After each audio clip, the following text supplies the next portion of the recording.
Hello दोस्तों, free education team में एक बार फिर से आप सभी का स्वागत है। आज हम पेडागॉजी के क्वेश्चन को सॉल्व कराएंगे, हिंदी पेडागॉजी के क्वेश्चन को। पहले तो आप जो पिछले वीडियो में हम टैग वर्ड बताए हैं उसको आप अच्छे तरीके से देख लीजिएगा। जो भी क्वेश्चन करा रहे हैं हम हिंदी पेडागॉजी के, एक भी क्वेश्चन गलत नहीं होने चाहिए, क्योंकि हम सभी टैग वर्ड पर आधारित किस प्रकार से सॉल्व किया जा रहा है चारों ऑप्शन को साथ में लेकर हम बता रहे हैं। इस बात को विशेष ध्यान रखेंगे साथियों आप लोग। पहले तो हम एक बार फिर से आप लोगों को टैग वर्ड दिखा देते हैं। टैग वर्ड है क्या, पहले तो टैग वर्ड आप देख लीजिए एक बार। देखिए, ये सभी निगेटिव टैग वर्ड हैं। क्या है निगेटिव टैग वर्ड? अगर पॉजिटिव क्वेश्चन पूछा है, अगर ये सभी टैग वर्ड दिखाई दे दें तो आप समझ जाइए कि वो गलत ऑप्शन है। ध्यान देंगे, अगर क्वेश्चन पॉजिटिव पूछा है तो ये सभी अगर किसी भी ऑप्शन में दिख जाएं, उस ऑप्शन को तुरंत काट दीजिएगा। ध्यान दीजिए, ठीक है साथियों। उसके बाद देखिए, अगला भी है यहाँ पे positive tag word. Positive tag word भी जो होता है, जब अगर क्वेश्चन पॉजिटिव पूछा है तो इन्हीं सभी ऑप्शन को हमें देखना है। जब क्वेश्चन पॉजिटिव पूछा है तो ऑप्शन में इन सभी शब्दों को विशेष ध्यान रखना है। आप इन सभी का स्क्रीनशॉट लेकर रख लीजिएगा, इससे आपको आसानी हो जाएगा बाद में रिवीजन करने में। ध्यान देंगे, ये सभी पॉजिटिव टैग वर्ड हैं, पॉजिटिव टैग वर्ड हैं ये सभी।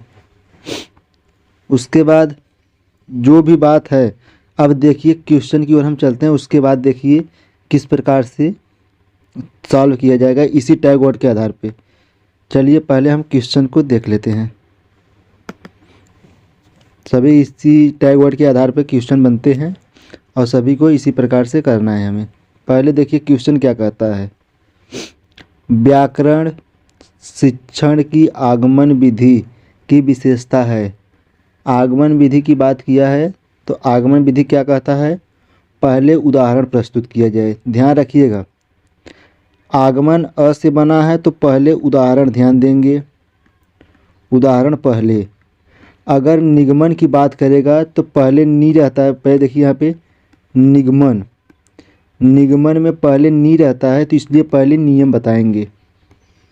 आगमन में पहले अ है तो उदाहरण बताएंगे, निगमन में पहले नी है तो नियम बताएंगे। ध्यान दीजिएगा इस प्रकार से। इसमें देखिए ऑप्शन को पहले नियम, पहले नियम हम बताना मतलब निगमन हो गया, इसको काट दीजिए। पहले नियम का विश्लेषण, नियम की बात है तो निगमन है। पहले मनोरंजक गतिविधियों कराना, इससे कोई मतलब नहीं है, आगमन का पूछा है। पहले उदाहरण प्रस्तुत करना, देखिए डी ऑप्शन सही है इसका। आगमन का मतलब उदाहरण से पहले स्टार्ट होगा, निगमन का मतलब नियम पहले स्टार्ट होगा। चलिए अगले क्वेश्चन को हम देखते हैं। ध्यान दीजिएगा साथियों, किस प्रकार से कौन सा क्वेश्चन करना है आपको आना चाहिए। ऑप्शन सहित को आपको पता होना चाहिए। प्राथमिक स्तर पर बच्चों की भाषाई क्षमता का विकास करने का अर्थ है। भाषाई क्षमता का विकास करने का अर्थ क्या है, इसी को हमें जानना है। भाषिक संरचनाओं पर अधिकार, ठीक है, देखते हैं इससे बेस्ट हो सकता है हमें मिल जाए, हमें बेस्ट ढूंढना है। भाषा प्रयोग की कुशलता पर अधिकार, ठीक है। भाषा अनुकरण की कुशलता पर अधिकार, ठीक है। भाषिक नियमों पर अधिकार, नियम की बात नहीं करता, हमेशा ध्यान दीजिएगा। इसमें देखिए प्राथमिक स्तर के बच्चों की बात की है तो उसमें क्या होता है, अनुकरण द्वारा होता है, अनुकरण द्वारा। तो भाषा अनुकरण की कुशलता पर अधिकार होना चाहिए, सबसे बेस्ट ऑप्शन ये है, क्योंकि प्राथमिक स्तर के बच्चे जो होते हैं छोटे होते हैं, वो हमेशा अनुकरण के माध्यम से सीखते हैं, तो वो अनुकरण की कुशलता पर उनका अधिकार होना चाहिए। चलिए अगले क्वेश्चन को हम देखते हैं। अगला क्वेश्चन हमारा क्या कहता है साथियों, अगला क्वेश्चन हमारा क्या कहता है, इस पे हम ध्यान देंगे। अगला क्वेश्चन हमारा कहता है, भाषा की कक्षा में यह जरूरी है कि, भाषा की कक्षा में क्या जरूरी है, इसी को देखना है। भाषा शिक्षक भाषा का पूर्ण ज्ञाता हो। पूर्ण ज्ञाता तो ऐसे कोई भी नहीं होता, इससे कोई मतलब नहीं है, ध्यान दीजिए। भाषा शिक्षक बच्चों की उच्चारणगत शुद्धता पर विशेष ध्यान दे। ठीक है, देखते हैं, हो सकता है इससे बेस्ट मिल जाए। भाषा शिक्षक बच्चों की वर्तनी को बहुत कठोरता से लेना मतलब नेगेटिव टैग वर्ड है, ध्यान देंगे। इसलिए हम टैग वर्ड को पहले दिखा दिए, आप स्क्रीनशॉट उसका मार लेना, पहले से बैक जाकर स्क्रीनशॉट मार लीजिएगा। उसके बाद स्वयं भाषा शिक्षक की भाषा प्रभावी हो। देखिए सबसे बेस्ट ऑप्शन हमें डी मिल गया। स्वयं भाषा शिक्षक की जो भाषा है वो प्रभावी हो, ताकि बच्चों को समझ में आए अच्छी तरीके से। सबसे बेस्ट ऑप्शन हमें डी वाला मिल गया। चलिए अगले क्वेश्चन को हम देखते हैं। बच्चों की मौखिक अभिव्यक्ति के विकास का अर्थ यह नहीं है। कौन सा नहीं है? मौखिक अभिव्यक्ति के विकास का अर्थ कौन सा नहीं है, उसी को हमें ढूंढना है। वाद विवाद में बेझिझक होकर बोलना, ये तो सही बात है, हमें गलत चीज़ हेरना है। कहानी सुनकर शब्दशः दोहराना। शब्दशः दोहराने का मतलब होता है रटना। जो सुन रहे हैं उसी को सेम रटने की बात करता है यहाँ पे। शब्दशः मतलब जो सुने हैं उसी शब्द में दोहरा दिए, रटने की बात किया। रटना जो होता है निगेटिव टैग वर्ड है। अभी और भी ऑप्शन देख लेते हैं। अपनी कल्पनाओं को मौखिक अभिव्यक्ति, सही है। बातचीत में सक्रिय सहभागिता का निर्वहन करना, ये भी सही है। तो इसका बी ऑप्शन जो है यही गलत है, और गलत वाला ही हमसे पूछा था, तो बी ऑप्शन को हम सही कर देंगे। चलिए अगले क्वेश्चन को हम देखते हैं। प्राथमिक कक्षा में बच्चे बहुत कुछ लेकर विद्यालय आते हैं, जैसे अपनी, यहाँ पे क्या होगा वही भरना है, अपने अनुभव, दुनिया को देखने का अपना दृष्टिकोण आदि। क्या लेकर आते हैं? अपनी समस्या नहीं लेकर आते, पाठ्य पुस्तकें नहीं ले आते, कमियां नहीं ले आते, भाषा लेते हैं। अपनी भाषा, अपने अनुभव, वो अपनी भाषा और अपने अनुभव को लेकर आते हैं। कमियां नहीं लेकर आएंगे, पाठ्य पुस्तकें नहीं लेकर आएंगे, समस्या को नहीं लेकर आएंगे, वो अपने भाषा को लेकर आते हैं, अपने अनुभव से दुनिया को देखने का अपनी दृष्टिकोण आदि को बताते हैं। चलिए साथियों अगले क्वेश्चन को हम देखते हैं। ध्यान देंगे, इसलिए हम चारों ऑप्शन को आपको बता रहे हैं, ताकि आपको उसको छांटने का नज़रिया आपका सही हो जाए। कौन सा ऑप्शन गलत है, कौन सा ऑप्शन सही है, इसको छांटने का तरीका हम आपको बता रहे हैं। इससे क्या होगा, आप 100% पेडागॉजी को सही करके आएंगे। या सीडीपी में भी काम देगा, संस्कृत में भी काम देगा, हिंदी में तो काम दे ही रहा है साथियों, ध्यान देंगे, इसको आप विशेष ध्यान देंगे। देखिए अगला क्वेश्चन। भाषा की कक्षा में कहानी सुनाने का मूल उद्देश्य क्या होता है? कहानी सुनाने का मूल उद्देश्य क्या होता है, यही जानना है। बच्चों की कल्पना शक्ति का विकास करना कहानी का उद्देश्य होता है, हो सकता है इससे बेस्ट मिल जाए। बच्चों में सुनकर दोहराने की आदत का विकास करना, इससे नहीं कोई मतलब है। बच्चों को अनुशासन में रखना, अनुशासन भी निगेटिव है। बच्चों को मनोरंजन करना, ये भी नहीं है। सबसे बेस्ट ऑप्शन इसका ए है कि उनके कल्पना शक्ति का विकास करना, चिंतन शक्ति का विकास करना, यही सब होता है। चलिए साथियों अगले क्वेश्चन को हम देख लेते हैं। अगला क्वेश्चन हमारा क्या कहता है? प्राथमिक स्तर पर पढ़ने की क्षमता का आकलन करने की दृष्टि से सबसे अधिक महत्वपूर्ण। प्राथमिक स्तर की पढ़ने की क्षमता का आकलन करने की बात करें, सबसे महत्वपूर्ण क्या है? विराम चिन्हों का ज्ञान, पढ़ने का प्रवाह, अर्थ का निर्माण, वर्णों की पहचान। सबसे बेस्ट ऑप्शन हमें वर्णों की पहचान है, क्योंकि प्राथमिक स्तर पर जो भी पढ़ने की क्षमता का आकलन करते हैं उसमें देखते हैं बच्चों को वर्णों की पहचान है कि नहीं। प्राथमिक स्तर पर आप क्या सिखाएंगे? वह विराम चिन्ह का ज्ञान उनको होगा नहीं प्राथमिक स्तर पर। सबसे बेस्ट हमें यही उस समय देखना होता है कि उनको वर्णों का सही पहचान है कि नहीं, या कौन सा वर्ण है, कौन सा वर्ण नहीं है। प्राथमिक स्तर का मतलब 1 से 5 तक की बात कर रहा है। प्राथमिक स्तर में आप लेंगे तो प्राइमरी की लेंगे। प्राइमरी का मतलब होता है जो बच्चा 1-2 में पढ़ रहा है, उसी से मतलब है। तो वर्णों की पहचान उस समय बेस्ट रहता है, उसी को हमें जानकारी लेना है। चलिए अगले क्वेश्चन को देखते हैं। पहली कक्षा में प्रवेश लेने से पहले आमतौर पर बच्चे क्या होते हैं? देखिए साथियों ध्यान देंगे, हम क्यों बता रहे हैं सभी ऑप्शन को। हम तो टिक मार कर निकल जाएं यही सही है, लेकिन हम सभी ऑप्शन को इसलिए बता रहे हैं ताकि आपको समझ में आए, अच्छे तरीके से समझ में आए। आगे भी बेस्ट क्वेश्चन सभी हैं जो कि प्रीवियस ईयर में पूछे गए हैं, बहुत आसान होते हैं, बस आप लोग समझ नहीं पाते वो पूछ क्या रहा है। चलिए देखते हैं पहले इसके ऑप्शन को। पठन लेखन में दक्ष होते हैं, पहली कक्षा की बात कर रहा है। स्व अभिव्यक्ति जानते हैं, भाषा की व्याकरणीय नियम जानते हैं। भाषा की व्याकरणीय नियम जो होता है निगेटिव टैग वर्ड है। तुतला कर बोलते हैं, ये कोई बात नहीं है, बहुत बच्चे साफ भी बोलते हैं। देखिए पठन लेखन में तो दक्ष नहीं होंगे पहली चीज़, क्योंकि पहली कक्षा में एडमिशन ले रहे हैं, तो उनके लिए सबसे बेस्ट ऑप्शन बी है कि स्व अभिव्यक्ति जानते हैं, मतलब स्वयं से बोलकर कुछ ना कुछ प्रस्तुत कर सकते हैं। स्व अभिव्यक्ति वो जानते हैं। व्याकरणिक नियमों को भी नहीं जानेंगे, क्योंकि पहली कक्षा की बात कर रहा है तो उसमें कौन सी उनको व्याकरण पढ़ाया गया है या वो कौन से घर से व्याकरण सीख कर आए हैं, नहीं जानते वो। चलिए अगले क्वेश्चन को हम देख लेते हैं। विद्यालय के बाहर का जीवन और वहाँ प्राप्त ज्ञान एवं अनुभव भाषा सीखने के लिए आवश्यक प्रेरणा देते हैं, क्योंकि मानक वर्तनी की सम्यक ज्ञान, मानक वर्तनी जो है निगेटिव टैग वर्ड है। लेखन की विभिन्न शैलियों का परिचय मिलता है, समृद्ध भाषी परिवेश मिलता है। सबसे बेस्ट है समृद्ध भाषी परिवेश, क्योंकि पॉजिटिव टैग वर्ड है। समृद्ध भाषी हमेशा बताया गया है, आपको हर वीडियो में बताया गया होगा समृद्ध भाषी परिवेश के बारे में हमेशा। अब व्याकरणिक नियमों की बात किया यहाँ पे, ये भी निगेटिव टैग वर्ड है, इसका सी ऑप्शन सही हो जाएगा। चलिए अगले क्वेश्चन की ओर हम चलते हैं। अगला क्वेश्चन हमारा क्या कहता है, समग्र भाषा पद्धति पर आधारित कक्षा, समग्र भाषा पद्धति पर आधारित कक्षा गतिविधियों का आयोजन पर बल देता है, बच्चों की भाषाई विकास की स्पष्ट समझ पर बल देता है। पॉजिटिव लग रहा है, ध्यान देते हैं। बाल साहित्य भी को पढ़कर सुनने पर बल देता नहीं, सभी भाषाओं की सीखने पर बल देता है। सबसे बेस्ट ऑप्शन इसका भी ऑप्शन हो गया, क्योंकि बच्चों के भाषाई विकास की स्पष्ट समझ पर बल देता है। जो समग्र भाषा पद्धति होती है वो बच्चों की भाषाई विकास की स्पष्ट समझ पर बल देता है। चलिए अगले क्वेश्चन को हम देख लेते हैं। अगला क्वेश्चन हमारा क्या कहता है, अगला क्वेश्चन कहता है साथियों, भाषा की पाठ्य पुस्तक में सबसे महत्वपूर्ण पक्ष है। भाषा की पाठ्य पुस्तक में सबसे महत्वपूर्ण पक्ष क्या है, इसी को हमें जानना है।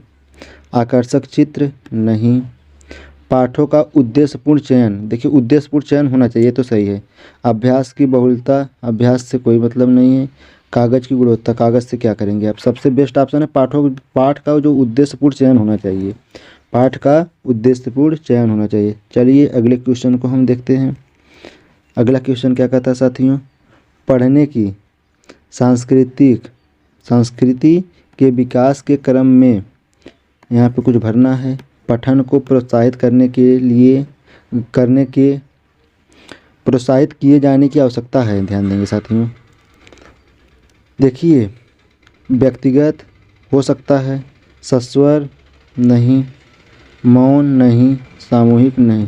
देखिए पहले देखिए, पढ़ने की संस्कृति के विकास के क्रम में पठन को प्रोत्साहित किए जाने की आवश्यकता है। व्यक्तिगत जो पठन होती है उसको प्रोत्साहित करने की आवश्यकता होती है। सस्वर से नहीं, मौन से नहीं, सामूहिक से नहीं, व्यक्तिगत होनी चाहिए, व्यक्तिगत। चलिए अगले क्वेश्चन को हम देखते हैं। अगला क्वेश्चन हमारा क्या कहता है, किसी भी भाषा पर अधिकार प्राप्त करने के लिए सबसे महत्वपूर्ण है शब्दों के अर्थ जानना, ठीक है। उस भाषा की वाक्य संरचना जानना, सही है। देखते हैं अगला, उस भाषा का अधिकाधिक प्रयोग करना मतलब अवसर उसमें मिला है उसको बोलने का सबसे अधिक। सबसे बेस्ट ऑप्शन इसका यही मिल गया कि यहाँ अवसर की बात किया है, उसको अधिक से अधिक अवसर दिया गया है, क्योंकि अधिकाधिक प्रयोग वो तभी कर पाएगा। तो सबसे बेस्ट ऑप्शन सी हो गया इसका। देखिए आप अवसर नहीं दिया है तो उसका मतलब समझिए वो अवसर की बात कर रहा है कि नहीं कर रहा है, और बच्चों के प्रयोग की बात कर रहा है कि नहीं कर रहा है। और यहाँ पे देखिए डी ऑप्शन व्याकरण जानना निगेटिव है। चलिए अगले क्वेश्चन को हम समझते हैं। अगला क्वेश्चन हमारा क्या कहता है, भाषा विकास के संबंध में कौन सा कथन सही नहीं है। भाषा विकास के संबंध में कौन सा कथन सही नहीं है। भाषा विकास व्यक्ति निरपेक्ष है, यही गलत लग रहा है हमें, गलत ढूंढना भी है, देखते हैं उसके बाद भी। पहले बड़ों का संपर्क भाषा विकास की गति को तीव्र कर देता है, ये तो सही बात है। भाषा विकास व्यक्ति सापेक्ष होता है। अब देखिए यहाँ पे निरपेक्ष दिया है, यहाँ पे सापेक्ष दिया है, तो मतलब कि ए भी ऑप्शन सही है और बी, ए वाला ऑप्शन भी सही है, मतलब कि डी और बी जो है सही ऑप्शन है। अब हमें छांटना क्या है, निरपेक्ष सही होगा कि सापेक्ष सही होगा? तो ध्यान दीजिएगा, व्यक्ति के सापेक्ष जो होता है ना वो सही होता है। भाषा विकास व्यक्ति के सापेक्ष ही होता है, व्यक्ति के निरपेक्ष नहीं होता। तो निरपेक्ष वाला पूछा है, नहीं वाला पूछा है, तो हमें नहीं वाला जो है ये ऑप्शन को हम मार देंगे, क्योंकि ये तीनों पॉइंट सही है, बी सी डी जो है सही पॉइंट हैं। और उसके बाद अब देखिए, एक में निरपेक्ष दे दिया, एक में सापेक्ष दे दिया, तो हमें बी और डी को पढ़ने की ज़रूरत ही नहीं है, क्योंकि हमें निरपेक्ष या सापेक्ष से ही छांटना है, क्योंकि यही जो है एक दूसरे के विपरीत दिखा रहे हैं। तो हमें यही छांटना था, तो कहाँ हम सभी ऑप्शन को पढ़ें। अब हमें पता है कि जो भाषा विकास होता है वो सापेक्ष होता है, तो इसलिए हम इसको भी सही मान लिए, और जो गलत है गलत को छांटना था, तो ए ऑप्शन निरपेक्ष वाला गलत है, तो गलत ऑप्शन टिक मार देंगे। चलिए अगले क्वेश्चन को हम देखते हैं।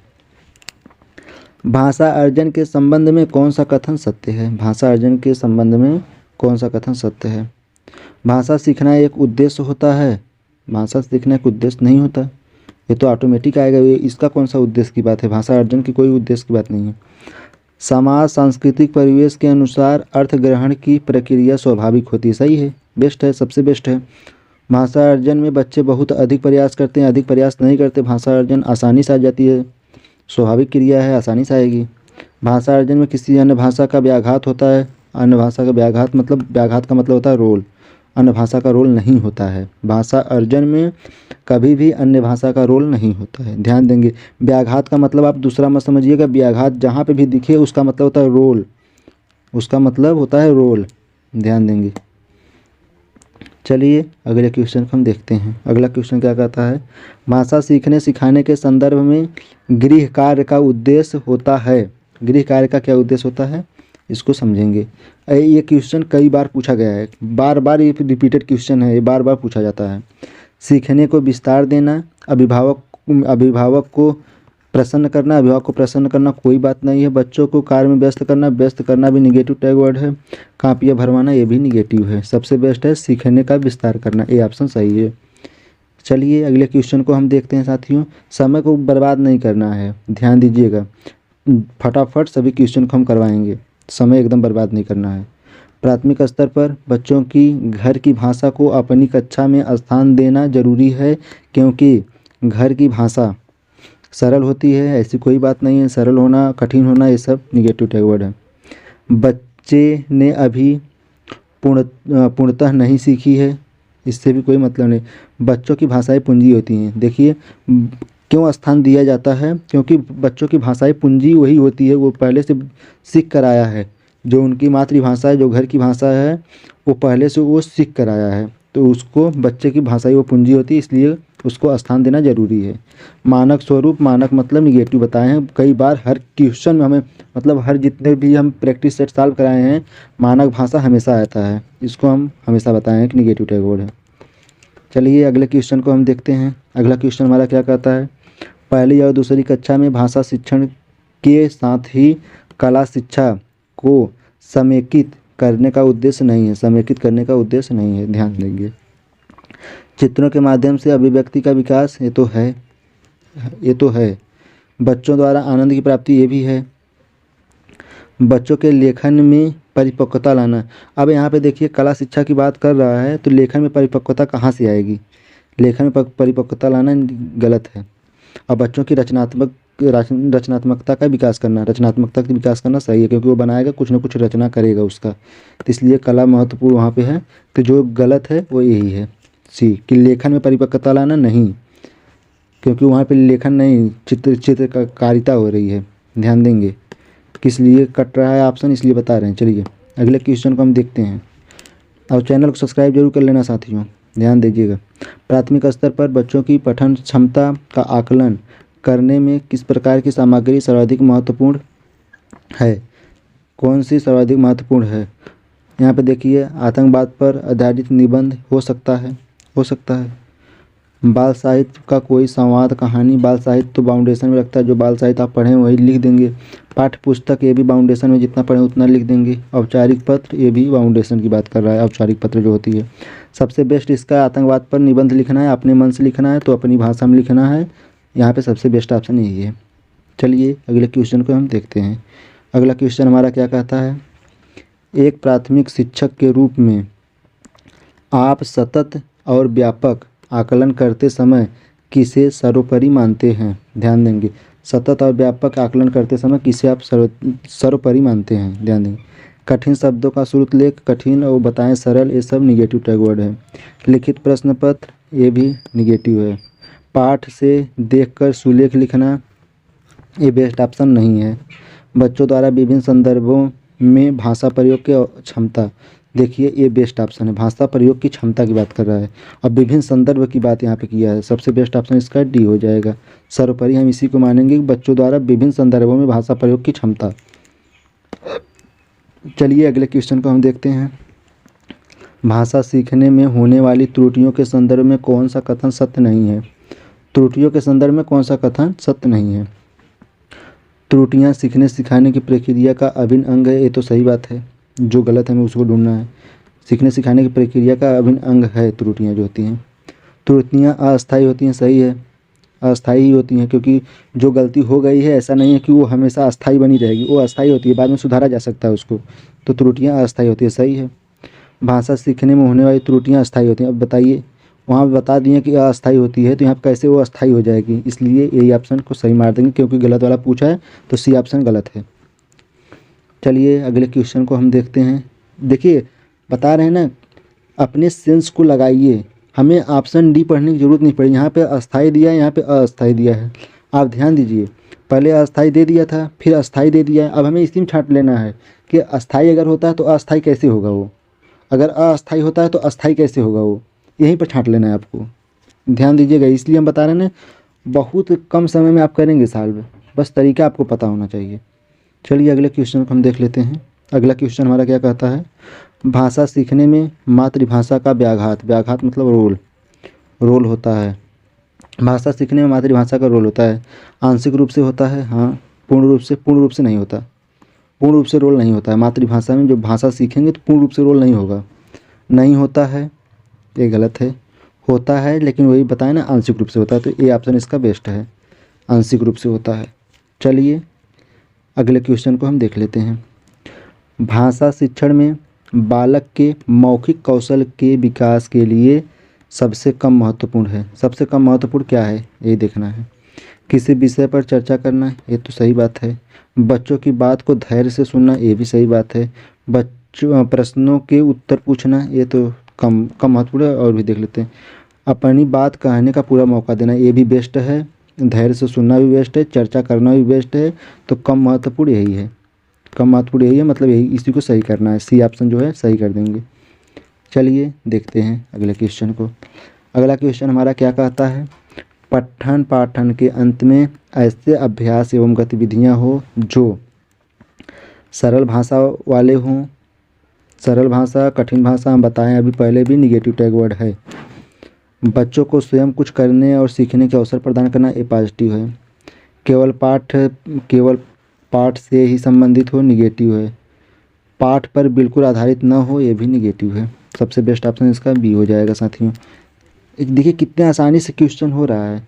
आप पहली बार दे रहे होंगे इसलिए आपको टफ लगेगा, और टफ कुछ भी नहीं। अगर आप इसको सेंस से समझेंगे, पहली बार हो चाहे आपको देना भी ना हो, फिर भी आपको बहुत आसान लगे, क्योंकि पेडागोजी इतना आसान है, इतना आसान है कि आप समझ लीजिए पेडागोजी की वजह से ही सीटेट आसानी से पास कर सकते हैं। थियरी पोर्शन तो आपको रटना है और पेडागोजी को समझना होता है। चलिए अगला क्वेश्चन को हम देख लेते हैं। अगला क्वेश्चन हमारा क्या कहता है? भाषा के अंत में अभ्यास और गतिविधियों का उद्देश्य नहीं है। देखिए 2-4 क्वेश्चन और बचे हैं, आप पूरे देख लीजिएगा, 2-4 क्वेश्चन ही बचे हैं। पाठ के अंत में अभ्यास और गतिविधियों का उद्देश्य नहीं है, ध्यान देंगे। भाषा का विस्तार, ये तो है। सृजनात्मकता का विकास करना, ये भी है। बच्चों को अभिव्यक्ति के अवसर प्रदान करना, ये भी है। प्रश्नों के उत्तर सरलता से याद करवाना, सरलता से प्रश्नों के उत्तर की बात किया है, तो ये नहीं होता है, इसलिए इसी को हम सही कर देंगे यहाँ पे, क्योंकि निगेटिव वाला पूछा है तो निगेटिव ऑप्शन को हम सही मारेंगे। चलिए अगले क्वेश्चन को हम देखते हैं। अगला क्वेश्चन हमारा क्या कहता है साथियों? भाषा शिक्षण में खेल का सर्वाधिक महत्वपूर्ण स्थान क्योंकि, देखिए साथियों यहाँ पे है स्थान है क्योंकि। पहले तो आप जो भी हम प्लेलिस्ट में इसका वीडियो डाले हैं सभी आप वीडियो देख लीजिएगा। अगर हिंदी पेडागोजी के क्वेश्चन एक भी गलत हो जाए, सीडीपी की एक भी क्वेश्चन गलत हो जाए तो कहिएगा। बहुत ही आसानी से हम मतलब जो भी टैग वर्ड पर आधारित सभी क्वेश्चन ही इसके टैग वर्ड पे होते हैं और सभी टैग वर्ड को लिखा भी दिए हैं और जो भी क्वेश्चन हम बताते हैं सभी टैग वर्ड पर बताते हैं, ध्यान दीजिएगा साथियों। और चैनल को सब्सक्राइब जरूर कर लेना साथियों, क्योंकि और आप लोगों की वजह से लगभग 500 सब्सक्राइबर पार हो चुके हैं, उसके बाद भी सब्सक्राइब आप कर लीजिएगा साथियों। चलिए इसका पहले देखते हैं ऑप्शन को हम। भाषा शिक्षण में खेल का सर्वाधिक महत्वपूर्ण स्थान है, क्योंकि भाषा शिक्षक को कम श्रम करना पड़ता है। कम श्रम करना और अधिक श्रम करना निगेटिव टैग वर्ड है। खेल भाषा का विस्तार देता है, ये देखिए सही है। खेल में आनंद आता है, लेकिन विस्तार सबसे बेस्ट है, इससे उससे बेस्ट विस्तार है। खेल में शारीरिक विकास होता है, उससे बेस्ट है विस्तार। विस्तार में सभी शामिल है, आनंद भी और शारीरिक खेल भी, शारीरिक विकास भी। तो इसका सबसे बेस्ट हो गया बी ऑप्शन, क्योंकि विस्तार के अंदर सभी आ जाएंगे, आनंद भी आएगा आपका, शारीरिक विकास भी आएगा, मतलब सभी आ जाएंगे। तो सबसे बेस्ट ऑप्शन इसका बी है। चलिए अगले क्वेश्चन को हम देखते हैं, एक क्वेश्चन और इसके बाद होगा। भाषा सीखने की कौन सी विधि मातृभाषा को मध्यस्थ बनाए बिना दूसरी भाषा को सीखने में सहायक होती है? देखिए, जो मातृभाषा को मध्यस्थ बनाए बिना दूसरी भाषा को सीखेंगे वो जो होता है डायरेक्ट होता है, डायरेक्ट।